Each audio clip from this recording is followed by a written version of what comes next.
The floating capital of Aloria looked peaceful from a distance, a city of shimmering bridges and crystalline towers drifting above a lavender sea. It was the kind of place a visitor might call majestic, if that visitor wasn't currently being yelled at by a 6-foot-tall alien woman with very long, very expressive ears. Rian stood on the palace balcony, holding a fried heat regulator coil that had apparently offended the royal engineers. He hadn't meant to break it. In fact, the coil had technically broken him, exploding in his hands the moment he touched it. Now it smoked gently like it was mocking him. The alien engineer lecturing him kept waving her hands dramatically, her ears flicking around like angry antennae. Ryan, who had absolutely no idea what she was saying, nodded politely and hoped it wasn't something like, "Prepare for execution." He had been sent to the palace to repair a malfunctioning environmental system, but the place was a labyrinth of glowing corridors, floating platforms, and doors that refused to open unless one performed a correct ear twitch greeting. Rian couldn't twitch anything. He had tried once in front of a mirror and looked like a malfunctioning robot. Still, he'd managed to get some work done, mostly by guessing which buttons wouldn't vaporize him. He turned to leave for his next assignment when a thunderous boom ripped through the palace. The ground trembled. Alarms began screaming in a language Ryan couldn't read, but could definitely understand. Something was very, very wrong. A wave of golden flame erupted from the eastern wing, blooming like a star gone mad. Guards sprinted toward it, shouting commands.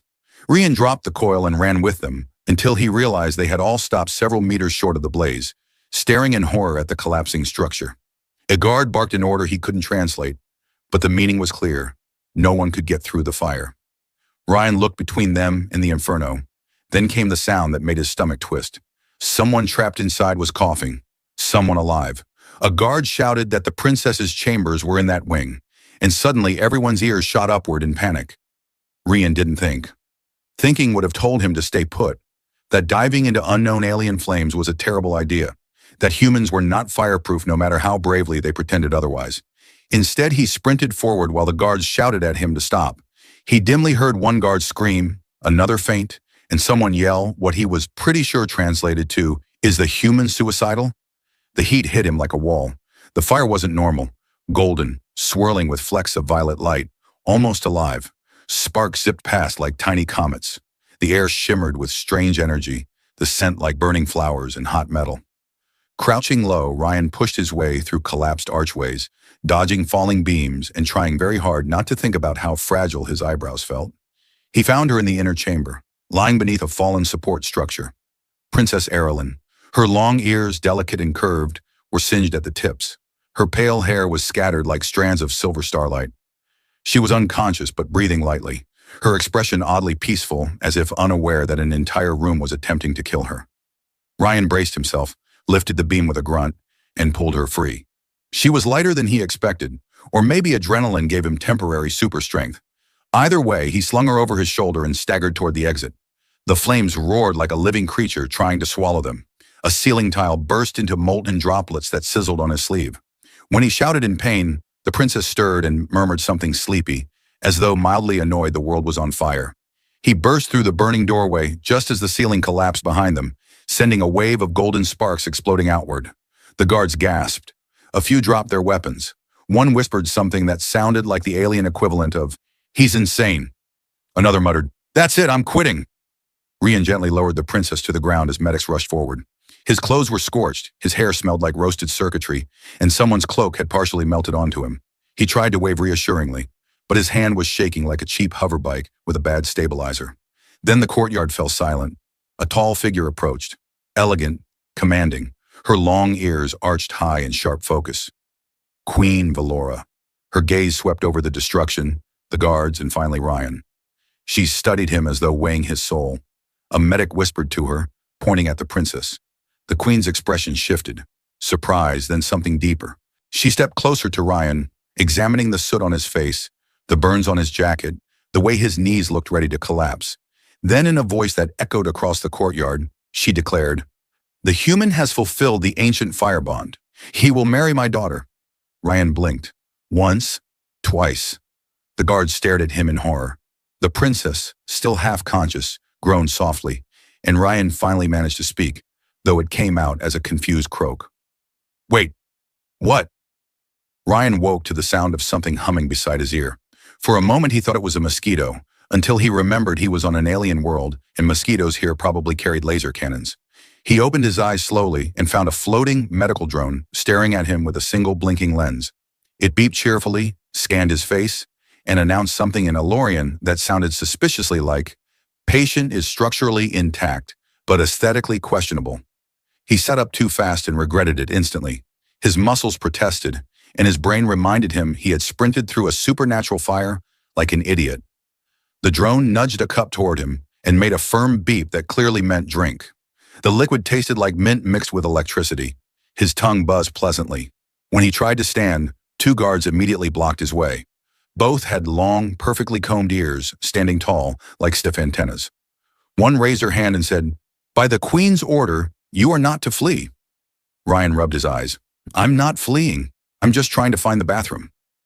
The guards exchanged glances. Then, to his horror, one offered to escort him. They marched him through the palace like he was some sort of dangerous creature, though he suspected the real danger was them. The taller one kept glaring as if she blamed him personally for the fire, gravity, and possibly climate change. When they reached the princess's recovery chamber, he wasn't sure whether he was supposed to enter, but the guards gave a dramatic bow and shoved him in. The room was filled with warm, glowing crystals that pulsed gently like breathing stars. Princess Erilyn sat upright on the healing platform, her long ears twitching with a soft rhythm. She looked up and smiled. "You're awake. Good. I was worried you'd melted." Ryan blinked. "I was worried you'd melted, or exploded, or whatever your flames normally do." She laughed, a light melodic sound. "Elorian flame isn't truly fire. It's plasma entwined with resonant light. It usually doesn't behave like that unless someone tampered with the regulators." Ryan perked up. "So it wasn't an accident?" The princess's expression shifted, her ears dipping slightly. "We don't know yet, but someone will find out." Before Ryan could respond, the chamber doors swung open and Queen Valora entered with the authority of a thunderstorm wearing a crown. Her gown shimmered with layers of iridescent metal fabric that shifted colors with each step.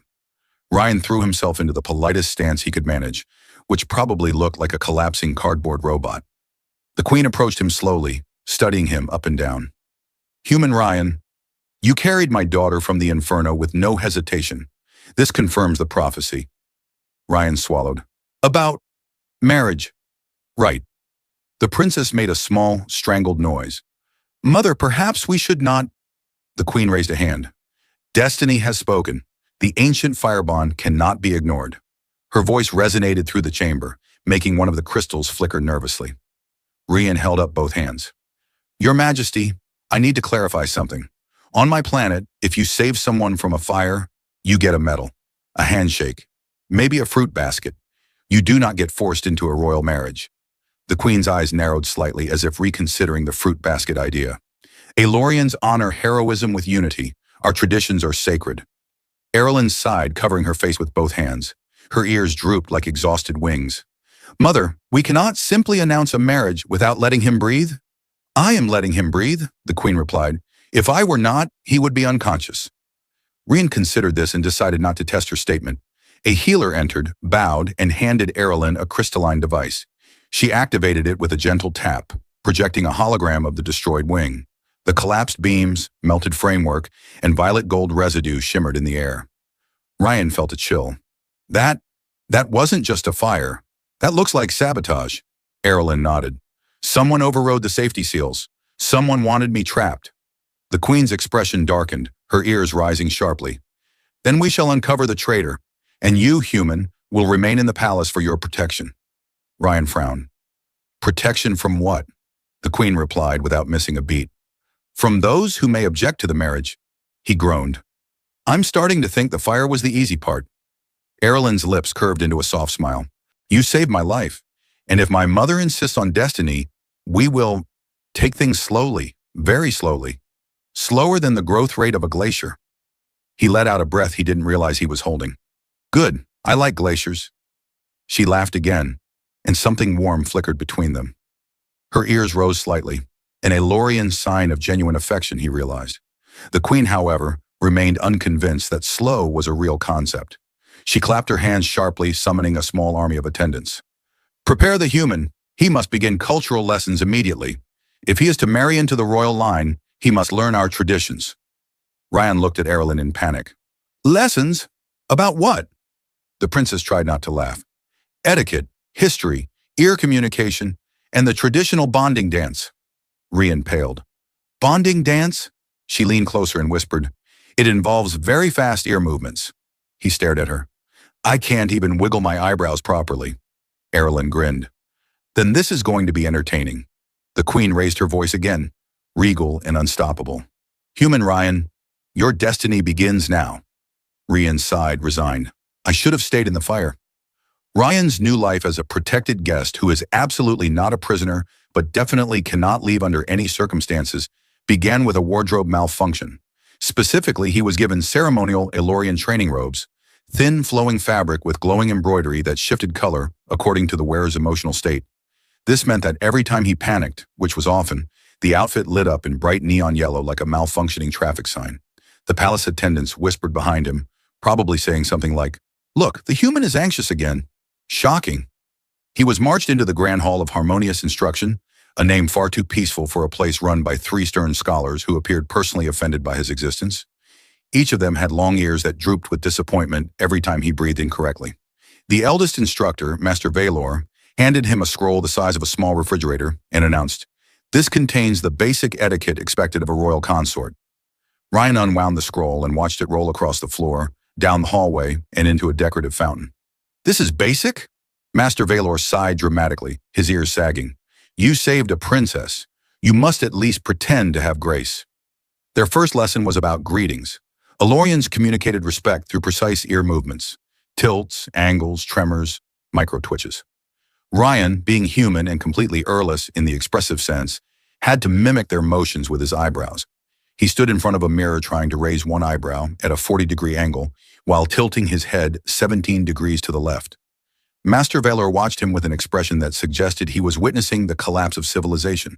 The gesture symbolizes humility. Rian squinted. It also symbolizes a migraine. Erilyn joined the training midway through the morning. She slipped into the room quietly, her presence brightening the atmosphere in a way that made the glowing crystals on the walls pulse more warmly. Her long ears curved beautifully, each movement delicate and subtle. When she saw Ryan attempting the ear greeting, with his eyebrows spasming wildly, she burst into laughter. You look like you're trying to decode ancient math. I might be. Your etiquette manual has more diagrams than a spaceship's engine manual. She stepped beside him and demonstrated the greeting slowly. It's simple. Ears relax, lift slightly, then tilt forward. Rian tried to mimic it. His eyebrows twitched in 3 different directions at once. He looked like he was attempting both a smile and a grimace. Erilyn covered her mouth to stifle a laugh. Master Valor rubbed his temples.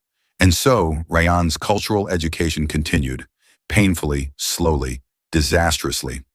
At lunch, he learned that Elorian cuisine was mostly luminous, wiggling, and occasionally exploded, if handled too roughly. During history lessons, he fell asleep 3 times, waking only when one of the instructors flicked his earless head lightly with a pointer stick. In philosophy class, he asked why destiny cared about marriage paperwork, and the instructor nearly had an emotional breakdown. By late afternoon, Rian limped through the palace courtyard, exhausted and starving. A floating fruit vendor bot passed by, offering something glowing blue and crackling faintly. When Ryan grabbed it, the fruit emitted a small spark and wiggled like it had opinions about being eaten. He wasn't sure if biting it was safe. He sniffed it cautiously. The fruit hissed. Erilyn appeared beside him, gracefully as ever, wearing a soft expression that contrasted with the rigid decorum of the palace halls. You survived your first day. Barely. Your scholars are terrifying. And why does your fruit make sounds? That one complains a lot. Eat it quickly before it starts insulting your cooking skills. He took a hesitant bite. The fruit squeaked, but tasted wonderful. Sweet, cool, with a fizz like tiny fireworks across his tongue. Okay, I like this planet a little more now. Erilyn laughed softly, her ears lifting in gentle amusement. I've heard rumors, you know. The guards are impressed. Not with your training, they think you're hopeless there, but with your bravery. That's funny. Bravery felt a lot like stupidity at the time. Sometimes they're very close cousins, she said with a smile. Then she glanced around, making sure none of the guards were nearby. I wanted to check on you. The marriage thing? My mother is overzealous. You don't have to be afraid. Ryan exhaled slowly. I'm not afraid of you. I'm afraid of your mother. And your etiquette teachers. And your fruit. She nudged his shoulder playfully. Well, at least the fruit isn't considering marrying you. They walked together along the balcony that overlooked the lavender sea. The sky glowed with shifting streaks of teal and silver as the sun dipped below the horizon. Aerial transport crafts glided between platforms, their engines humming softly. Ryan felt the tension ease from his body. Standing next to her felt natural in a way he couldn't explain. He glanced at her long ears, noticing how they lifted when she spoke warmly and dipped when she looked thoughtful. Thank you, he said quietly, for not treating me like a hostage. She shrugged lightly. You're not a hostage. You're a hero. Even if my people think you need polishing, he snorted, I think they want to replace parts of me. Their moment of peace was cut short when a panicked guard rushed toward them, nearly tripping over his own boots. Princess, human, the Queen requests your presence immediately. There has been a discovery about the fire. Erilyn stiffened, her ears lifting sharply. What discovery? The guard swallowed hard. The regulators were tampered with. There's evidence someone intended the princess to be trapped. Rian felt a chill crawl up his spine. Erilyn's eyes darkened with worry. Before he could say anything, she took his hand, unexpectedly, instinctively, and whispered, Stay close. Someone in this palace wants me gone. Ryan squeezed her hand back. Then they'll have to deal with me. The guard stared at their joined hands, confused. Is this part of the prophecy? Ryan sighed. No, this is part of me not wanting her to die again. Erilyn's ears softened with gratitude. Come on, my mother will want answers. Together they ran toward the throne chamber, unaware that someone in the palace shadows watched them with quiet, calculating malice. The throne chamber doors opened with a deep metallic sigh, as if even the palace itself knew trouble waited inside. Queen Valora stood in the center of the room, surrounded by advisors, guards, and a floating projection table, displaying a hologram of the destroyed wing. The air shimmered with contained anger. Her long ears were lifted high, never a good sign. Ryan and Erilyn stepped forward. The Queen's gaze snapped to them immediately. You are late, she said. Rian bowed awkwardly. Your Majesty, in my defense, your palace is enormous, and 2 hallways tried to eat me. Erilyn whispered, He means the shifting architecture zone. The Queen sighed, tired already. Approach. The hologram flickered, showing magnified images of the melted regulators. Strange metallic fragments glowed at the edges. The Queen tapped the display, and the fragments expanded into sharp, jagged shapes. These alloys are not Elorian. They come from an off-world smuggler network. Erilyn's eyes widened. Someone imported illegal tech into the palace? One of my advisors suspects a rebel faction, the Queen replied. Her voice softened a fraction. They wish to destabilize the throne. Removing the heir would create chaos. Rian felt the weight of her words settle heavily. Someone had wanted Erilyn dead. Not frightened, not injured. Dead. And he had saved her by chance, by instinct, by sheer recklessness.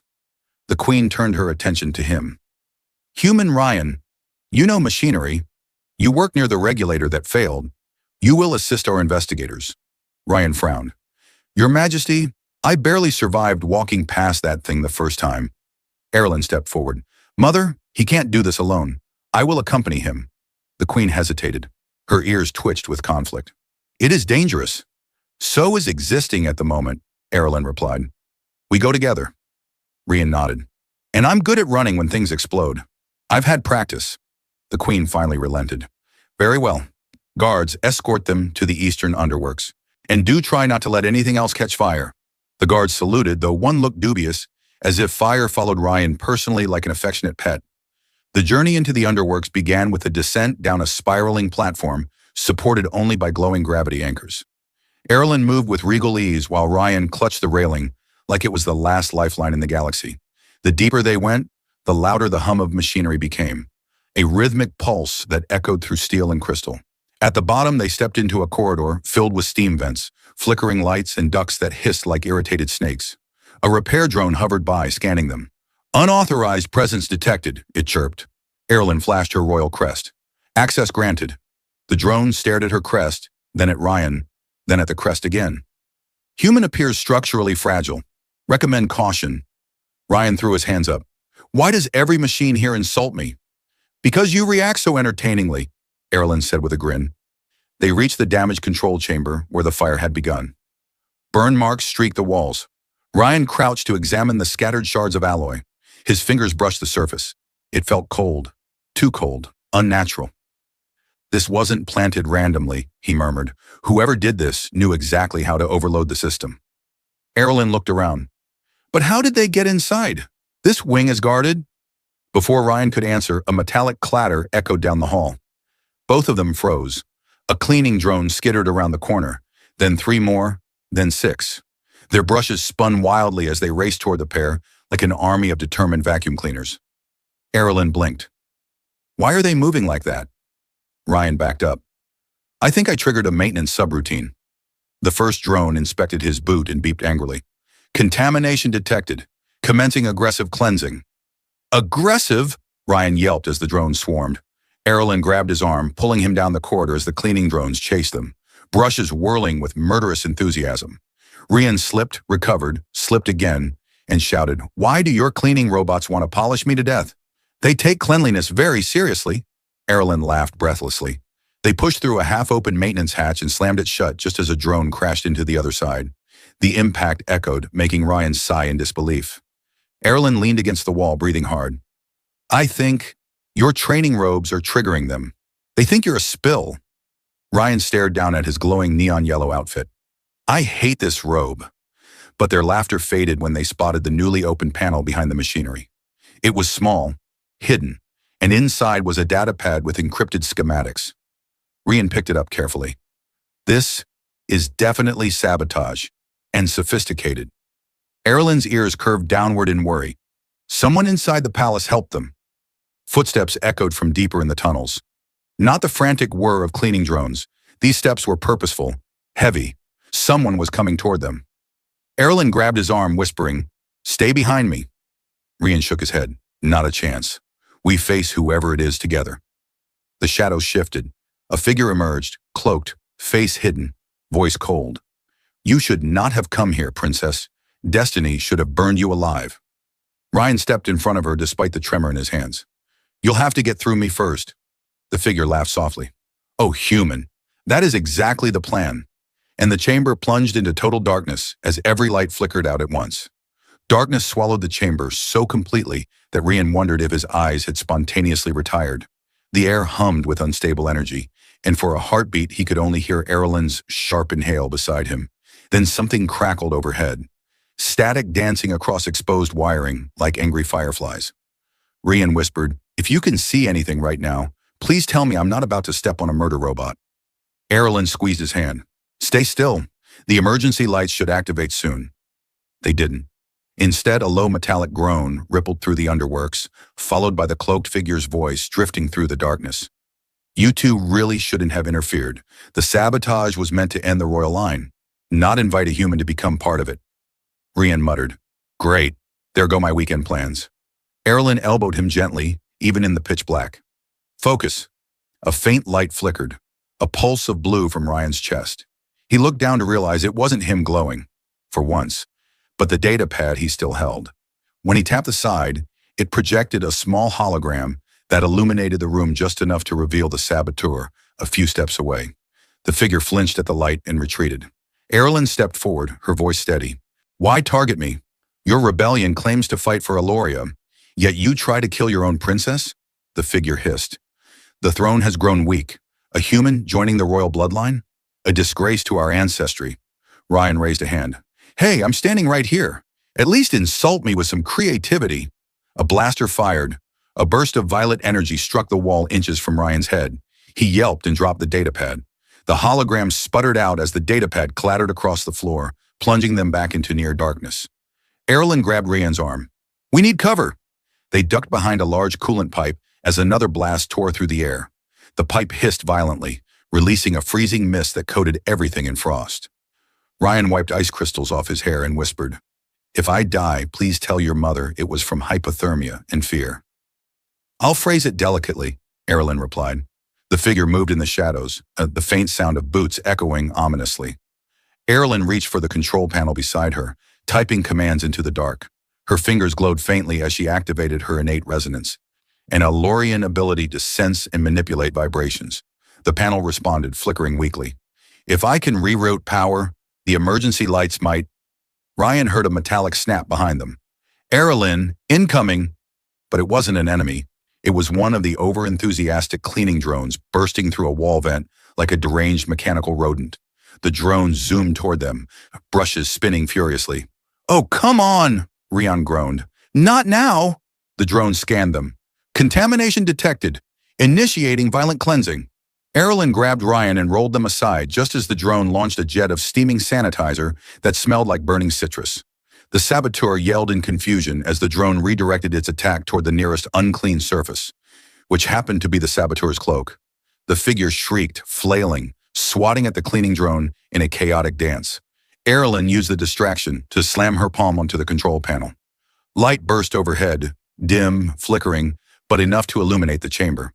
The saboteur, now partially soaked and smelling aggressively lemon-like, ripped off their cloak.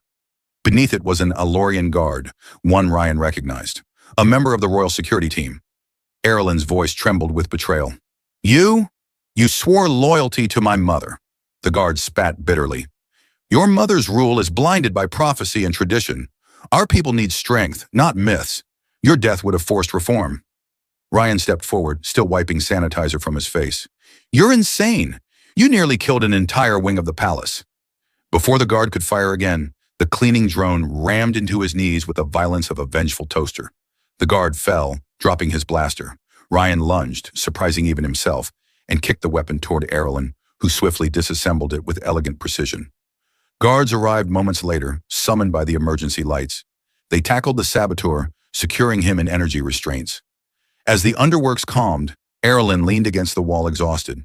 "This is worse than I feared. If a member of the royal guard turned traitor," Ryan nodded grimly, "then someone higher up is pulling strings." One guard saluted awkwardly. "The Queen has requested your presence immediately." She sensed a disturbance. Ryan raised a brow. "Does she have psychic powers?" Erilyn shook her head. "No, she just assumes any disturbance is your fault." They climbed back toward the main palace, sweat drying on their skin, minds racing. When they reached the throne chamber, the Queen stood waiting, rage simmering beneath her calm exterior. She studied their disheveled appearance, then said, "Tell me everything." Erilyn explained, voice steady but pained. The Queen listened in silence, her ears slowly drawing upward with deadly focus. When the princess finished, the Queen turned to Rian. "Human, you protected my daughter again. You faced a traitor, sabotage, and one of our more dangerous cleaning drones." Rian shrugged weakly. "It tried to exfoliate me." The Queen placed a hand on Erilyn's shoulder. "You two will continue this investigation together. The rebels are preparing something far worse, and they will not stop until the throne falls." Ryan glanced at Erilyn, who met his eyes with a determined spark. She whispered, "We're in this together now." Ryan nodded. "Good, because I'm not letting anyone take you away. Not rebels, not traitors, and definitely not homicidal cleaning devices." Erilyn laughed softly, her ears lifting in warmth. "Then let's find out who's behind this." In the shadows of the throne hall, far from their sight, a silent communicator blinked with an incoming message. Someone higher, someone hidden, someone waiting for their next move. The palace trembled before Ryan even understood what was happening. A low vibration rolled through the halls, deep, unnatural, like the groan of a giant creature waking from centuries of sleep. Erilyn grabbed the railing as the floor shifted beneath them. Alarms blared overhead, this time not the decorative musical ones, but the sharp, panicked siren reserved for catastrophic failures. Ryan steadied himself. "Please tell me this is just another over-enthusiastic cleaning drone." Erilyn shook her head, ears rigid. "No, this is structural." A guard sprinted toward them, panting. "Princess! Human! The gravitational stabilizer has been sabotaged. The Sky City is losing balance." Ryan blinked. "We're falling?" "Tilting," the guard corrected. "Rapidly." "Ah, perfect. Love that for us." The floor lurched again, sending decorative vases crashing down the corridor. One shattered against Ryan's ankle, causing him to hop on one foot and swear under his breath. Erilyn caught him before gravity did. "Come on," she said. "We need to reach the stabilizer control hub." They ran through the palace as it tilted harder, making each step feel like moving uphill on a ship caught in storm waves. Guards slid across the halls, servants clung to columns, and a floating chandelier drifted sideways with alarming enthusiasm. When it grazed Ryan's head, he shouted, "If I survive this, I'm filing a safety complaint." Erilyn laughed despite the chaos. "I'll make sure it reaches the Royal Complaints Archive." "Does that archive actually exist?" "No," she admitted, "but I'll draw one for you." The closer they got to the stabilizer hub, the more distorted the palace became. Doors hung crooked, gravity fields flickered like broken holograms, and in one hallway an entire table floated at a 45-degree angle like it couldn't decide where to fall. They rounded a corner and were immediately blasted back by a shock wave of violet energy. Ryan slammed into a wall with enough force to knock the air from his lungs. Erilyn landed beside him, grimacing as she pushed herself upright. In the center of the chamber stood 3 rebels, each wearing kinetic armor that glowed with unstable power. Behind them, machinery sparked violently. The gravitational stabilizer's core flickered, its containment rings shuddering dangerously. The lead rebel smiled cruelly. "Princess, human, you are right on time." Erilyn stepped forward, fury burning in her eyes. "You're destabilizing the entire capital. Thousands will die." "That is the point," the rebel replied calmly.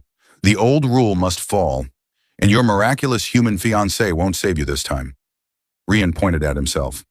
"Fiancé is an aggressive term. Can we negotiate that wording?" The rebel fired a kinetic bolt at him. Erilyn shoved Ryan aside, the blast scorching the floor where he had been standing.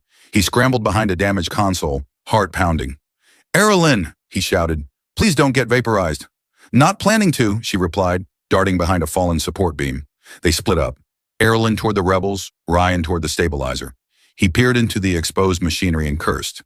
Someone had installed a gravitational inverter, a device designed to tear the stabilizer apart from the inside. "If I pull that out," Ryan muttered, "the entire system might explode. If I leave it in, the city definitely explodes." "Great options." The rebels fired again. Erilyn deflected the blast with a sonic resonance burst from her ears, an ability Ryan still wasn't used to. The shock wave knocked one rebel off their feet. Ryan stared, impressed. "Your ears are incredible," he whispered in awe. "Focus," she yelled back. "Right. Stabilizer. Explosions. Certain doom." Rian reached into the core with a maintenance tool he wasn't entirely trained to use. Sparks showered over him as the machine screamed in protest. "Do not touch that," the rebel leader shouted. "Too late," Ryan replied. "This is happening. I'm improvising." "You cannot improvise a gravitational system." "I disagree." Erilyn leapt, striking the rebel with a sonic pulse that sent his helmet flying. Another rebel charged her with a blade of condensed energy. Ryan panicked, grabbed the nearest piece of machinery, a heavy diagnostic panel, and hurled it toward the rebel with all the force of someone very tired of being attacked. It hit the rebel's chest with a satisfying metal clang. Erilyn blinked at Ryan. "That was impressive." "I work out," he said, though he absolutely did not. The stabilizer core suddenly surged, glowing brighter. Ryan shouted, "Erilyn, I need you!" She dashed to his side. "What do you need me to do?" "Use your resonance. If you can stabilize the oscillation, I can disconnect the inverter without blowing us up." "That sounds reckless." "It is. Let's do it." She placed both hands on the stabilizer frame. Her long ears vibrated with precise frequency, releasing harmonic waves that rippled through the machinery. The violent tremors eased slightly. Ryan seized the inverter and pulled with everything he had. The device resisted, then tore free with a blast of energy that knocked him backward. Erilyn caught him before he hit the ground. The stabilizer's power levels dropped from catastrophic red to trembling orange, then finally to steady green. The rebels froze, realizing their plan had failed. Guards stormed the chamber moments later, capturing them. Ryan lay on the floor, panting. "I'm alive. We're alive. The city's alive. This is good. This is very good." Erilyn knelt beside him, eyes softening as she brushed dust from his cheek. "You saved us all. You saved me first." Her smile grew warmer, her ears arching gently, a sign of deep affection. "Then perhaps we are even." He swallowed, feeling warmth rise in his chest. "Erilyn, I meant what I said before.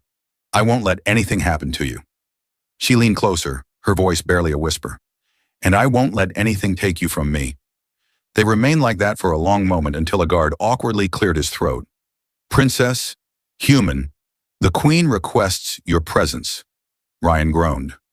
Does she ever request anything that isn't terrifying? Erlen helped him stand. No, but this time, she might say something different. Together, bruised but victorious, they headed back to the throne hall, unaware that the queen already knew exactly what they had done and exactly what she intended to say next. Rien and Erlen entered the throne chamber limping in unison, which under normal circumstances might have been flattering, but at the moment made them look like two exhausted survivors of the galaxy's worst workout routine. The queen stood waiting at the center, the advisors lined behind her in stiff rows, and for once even the guards looked rattled. Energy fluctuations cracked faintly in the air, remnants of the stabilizer disaster still echoing through the palace. Queen Valora studied them silently. Erlen kept her head high, her long ears poised in calm determination. Rien tried to imitate her posture, but mostly succeeded in looking like he had strained every muscle in his body. Finally, the queen stepped toward them.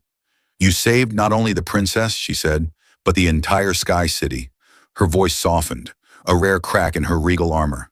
"Twice now, human, you have risked your life where others faltered." Ryan rubbed the back of his neck. "I didn't really have time to be scared, which is honestly starting to worry me." Some of the guards snorted. The queen ignored them. Instead, she turned to her daughter. "Erlen, you showed decisive leadership, courage, and reckless creativity inherited from your father's side of the family?" Erlen blinked. "Mother, father was a historian." "Precisely. The reckless part." Ryan tried not to laugh. The queen's gaze swept over the advisors next, who shifted nervously. "The rebels will be interrogated. The traitors within our ranks exposed and removed," she declared. "This city stands because of the two of you." Ryan felt a warm current of pride run through him. Surprising, unfamiliar.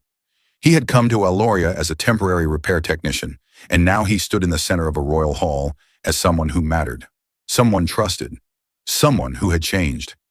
Then the queen straightened and raised her voice. "There remains one final matter." Rian's stomach dropped. He whispered to Erlen, "Please tell me she's not about to announce the wedding again." Erlen whispered back, "If she does, I will personally drag her out of the room." The queen gestured for both of them to step forward. "Destiny may speak, but it is not destiny that guides the heart." She paused, letting the hall fall silent.